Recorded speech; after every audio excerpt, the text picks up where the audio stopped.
Welcome back to Worldview. Now, last week, the Reverend Dr. Britt Minchell joined us to discuss some of the issues surrounding this week's end of the papacy of Benedict XVI. Yesterday, the Vatican went to great lengths to ensure we knew how to address His Holiness after retirement, and that he would soon trade in his trademark red Prada shoes for brown ones, but there was still no further word on the infighting to determine his successor. Two, we saw the recent resignation of UK's Cardinal, and Benedict saying that he would leave addressing further charges of abuse to his successor. That left many feeling unfulfilled, to say the least. And frankly, as the scandal continues to unfold, it is the victims of priest abuse who continue to get short shrift. Well, here at Worldview, we wanted to change a bit of that. Joining me on the program today is Janet Heimlich. She's an award-winning journalist and the author of a new book, Breaking Their Will, Shedding Light on Religious Child Maltreatment. It's the first book to take an in-depth look at religiously motivated child abuse and neglect in the United States. Now, for 8 years, Janet was a freelance reporter for National Public Radio.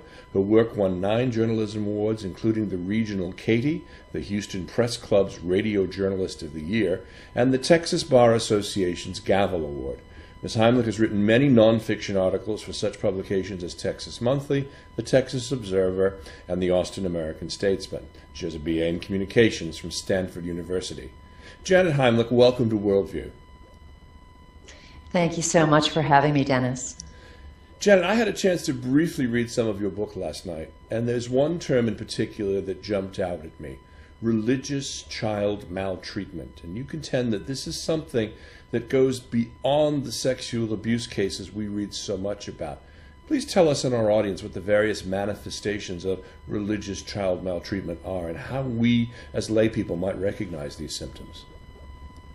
Sure. Well, the reason that I first got interested in this topic was really the way that most people are. They read a high-profile case going on in the media, and we're just shocked by some of these things. I think that the two most flagrant types of crimes that drew my attention initially were religious medical neglect cases, where children who have serious illnesses are not provided any medical care due to the faith-healing type beliefs of their family, their parents, or their religious community. And so we've seen children around the world dying of treatable illnesses because of the belief system of those around them.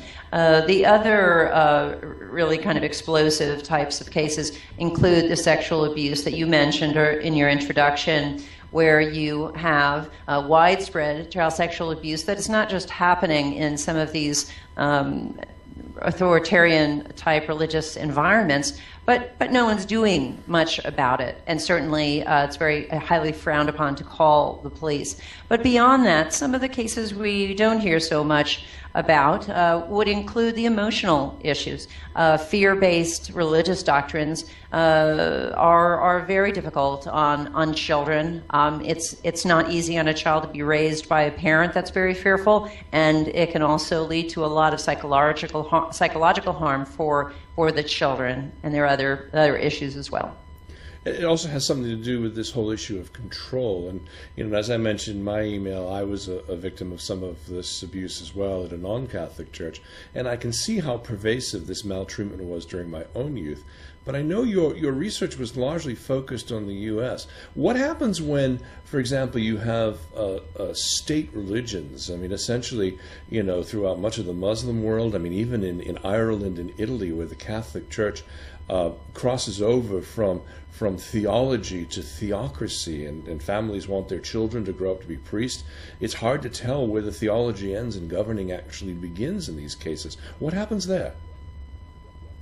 Yeah, I think it is a real problem. In fact, this morning as I was driving, someone had a bumper sticker on their car that said, "Give me democracy, not theocracy." And I think what's important to understand is even in some of these underdeveloped countries where the theology of the very powerful can really take over, and you see just extreme cases of religious child maltreatment. I mean, examples would include what the Taliban is doing to try to infringe on girls' rights to an education. You have extreme, I'm going to call it corporal punishment, but extreme physical abuse and murders of women and men in some of those cultures because they're simply not complying with the rules of the culture. But it's important to understand that even in your culture and in mine, we see examples of this because we kind of see little theocracies spread about, whether it's a household or a place of worship or a religious community. How powerful and is you this? mentioned control. Excuse me if I could add, failed to mention something I thought was important regarding control, the need to control children. It often manifests itself in the form of extreme corporal punishment, and that you'll see manifesting itself in many different religious environments, but in terms of Christian cultures, and this would be in the most conservative aspects of those cultures, the idea is that children are born sinful, and therefore we're sort of doing them a favor to try to rid them of sin by, beating the devil out of them, so to speak.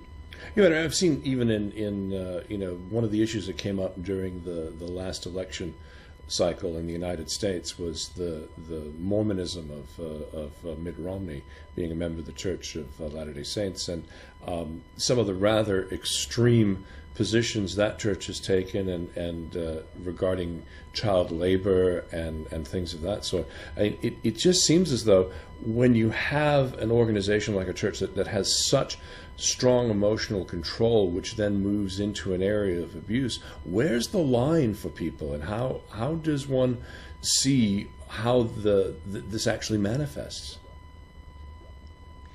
Well, it's very difficult to get inside that culture if you're an outsider.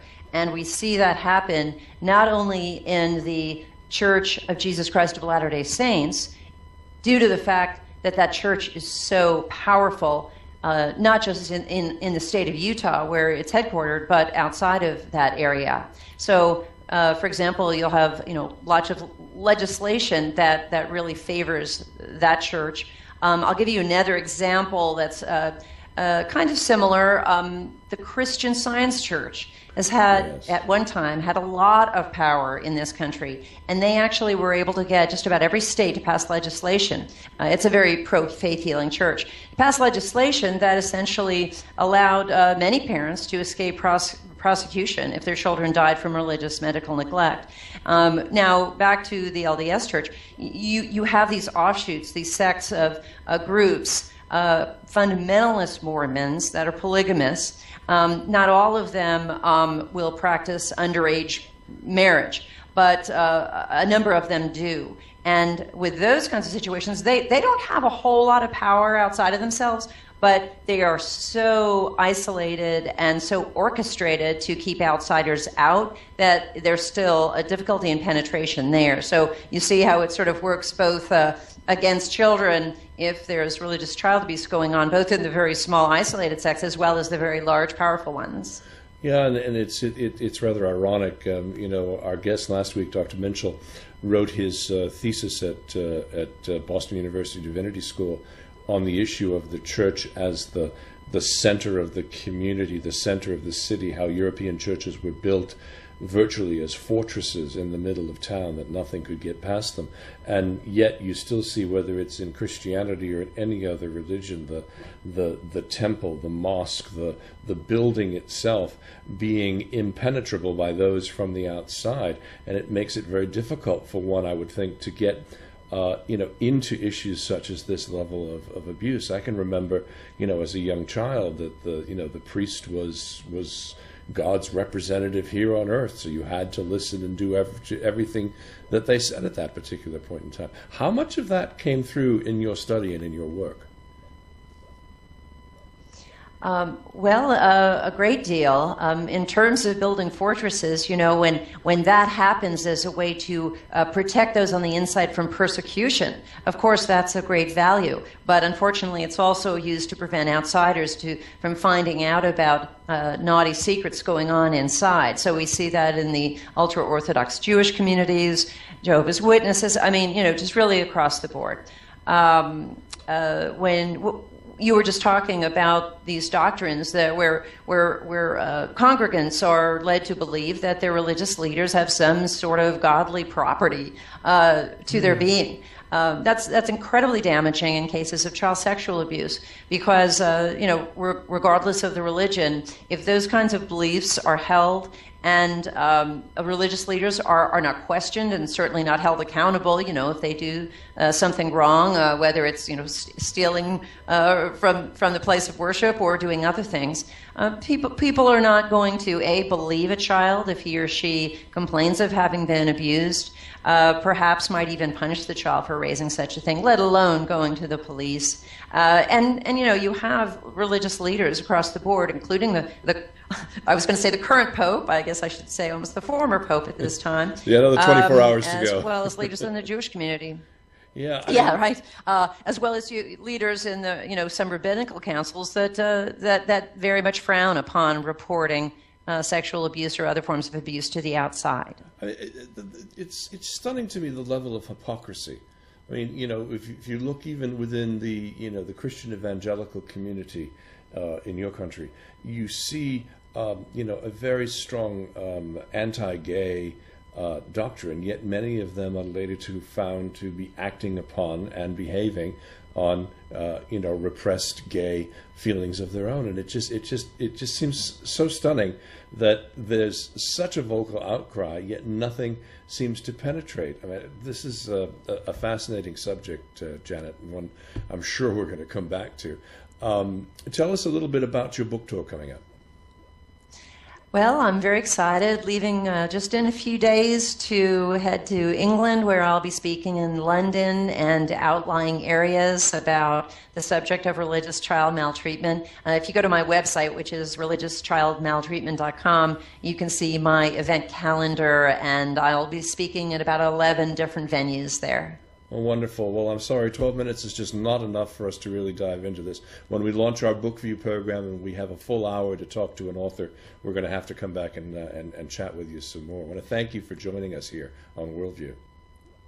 Thank you so much for having me. It's been fun. We've been speaking with journalist and author Janet Heimlich about her new book, Breaking Their Will, Shedding Light on Religious Maltreatment. You can find out more about the book and Janet's upcoming speaking tour on the website www.religiouschildmaltreatment.com. That's one word.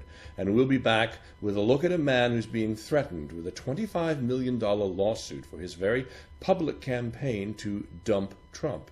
Has the Donald lost his sense of humor? Stay right here. You're watching Worldview with Dennis Campbell.